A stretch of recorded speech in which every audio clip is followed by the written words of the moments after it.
And welcome everybody to FanStream Sports powered by DSP Media. This is the Fighting Irish Daily Blitz, and I'm your host, Rob Thitoff, also known as RPT. You can find me on X at PThitoff. This is episode 117 of the Fighting Irish Daily Blitz, and this will be the Stanford preview. But first things first, head over to our website at fanstreamsports.com for all additional podcast information. If you have an Apple device or an Android device, please feel free to download the FanStream Sports app and then head over to our Facebook page. Like that page, additional content out there as well. Please feel free to share that with your friends and family. The biggest thing about the Stanford game, besides winning or losing this game, is where to watch it. I'll get into that a little bit later, but just some basic information about this game. Notre Dame comes in at 8-3. Stanford is not a very good team. They only average about 21 points a game. They're 3-8, 2-7 in the Pac-12. This game will be played at this Saturday, 7 p.m. Eastern Standard Time. But it'll be at Stanford, which is on the West Coast, so it'll be 4 o'clock their time. They weren't a very good team last year, but they did upset us at Notre Dame Stadium, one of the most embarrassing losses in my lifetime, especially at Notre Dame Stadium. I'll get into my prediction right now because I'm not going to do any sort of major analysis. This is the last game of the season. We pretty much know what Notre Dame is. We know what Stanford is, which is not a very good team.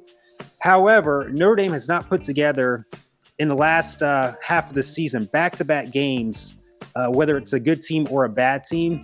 And I always say you have to show me. And I know we're coming off a 45-7 win against Wake Forest, but it's Wake Forest. It's not a very good team. And that's what I've said.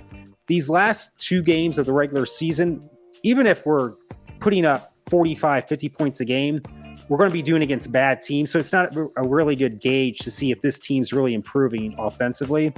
But having said that, I always said you have to show me, and until they show me that they can put together back-to-back games, especially offensively, doing a good job, that is, I'm going to say I think Notre Dame defense is going to have to create a turnover here and there to give the offense a short field, because that's the best way for this offense to score lately, unfortunately.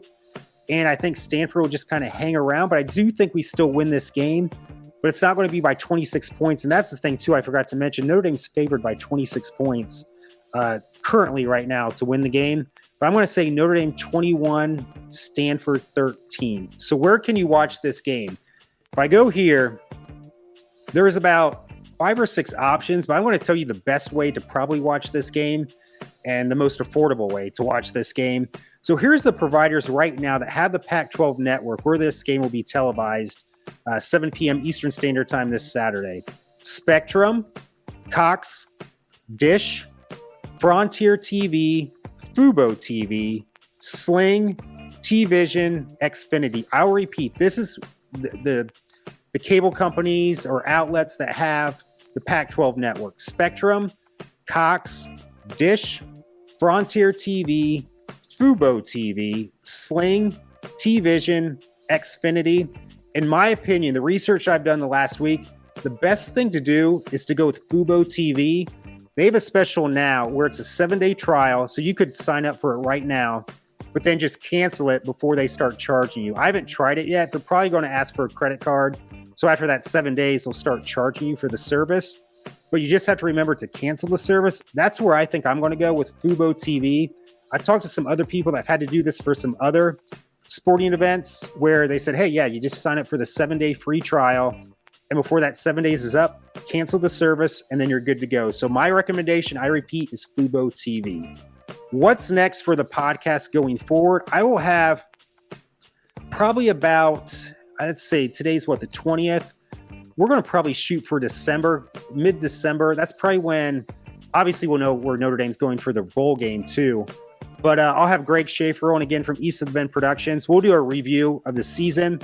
It has been a disappointing season, and I know Greg's been disappointed as well. But we'll kind of give our analysis, our thoughts for 2024, what Notre Dame has to do to get back on the playoff, how can I say this, back on the trail to be a playoff team and a national contender.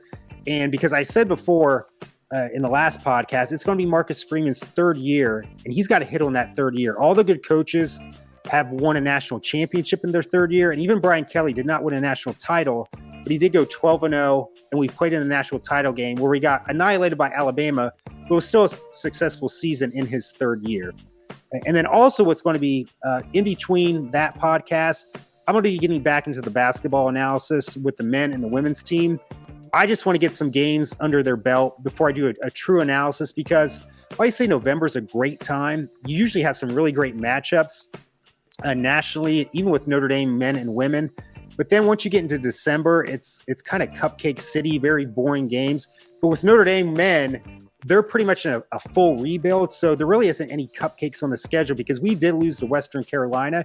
I heard they're a decent team, but in 2 to 3 years, I'm not expecting Notre Dame to lose at home to Western Carolina. What else here? So just to kind of give you, we're going to get more into that basketball, men's and women's, and that'll be more of a, they'll play about 3 or 4 games. I'll give an analysis on those 3 or 4 games. I'm not going to do an analysis after every single game, because that's just not feasible. Whereas football, it's a week-to-week type of sport. Basketball, you're playing 2 to 3 games a week, and it's just not feasible to do an analysis. But you will be getting a plethora of men's and women's basketball analysis from me as we approach the winter months. And then finally, happy Thanksgiving. This is Thanksgiving week. Have a great time with your friends and family. Have a safe trip if you're traveling to be with your friends and family, whether it's on the road or in the air. Have a safe Thanksgiving. Have a happy Thanksgiving. I actually just came back seeing the movie Thanksgiving. It's directed by Eli Roth. It's starring Patrick Dempsey. That's usually not his thing to start a movie like this. Is a slasher/horror type movie. Eli Roth, he made the Hostel movies, and he's kind of a gory type of director, blood and guts. I'm more of in the suspense type of genre when I'm watching a horror slasher movie. Like Halloween's my favorite slasher movie of all time, but that's more suspense. It's not much blood and guts. But I will say this is a very entertaining movie. I'm going to give my analysis on that because of my pop culture reference. I'll give it about a 6 out of 10 on IMDb.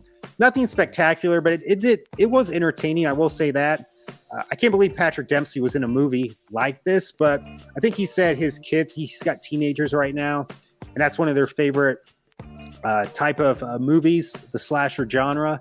And he's going to be 58 in January, I think. He was just named the sexiest man alive in People magazine, and that's pretty good for his age.